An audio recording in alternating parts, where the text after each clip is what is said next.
My name is Briana, and I'm a graphic designer at Ideal.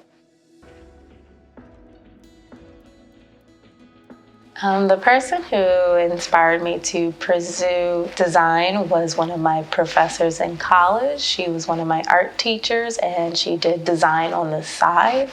And she showed me her work, and she also encouraged me to pursue design as well. So I started learning. So she was the inspiration for that.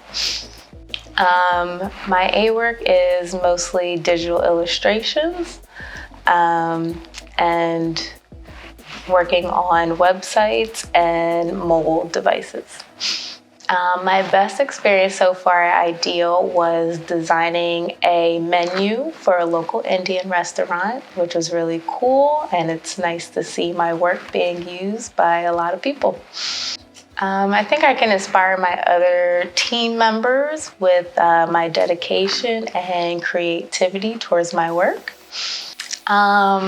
I don't have a specific incident, but I do like how encouraging and open the team is to new ideas. I would say the biggest strength here at Ideal is encouragement to be as creative as you want to be and being able to ask for help from anyone in the team.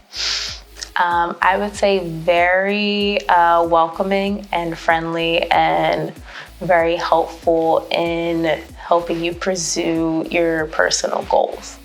I see this company being well known in the tri-state area and enrollment increasing probably triple the size that it is now.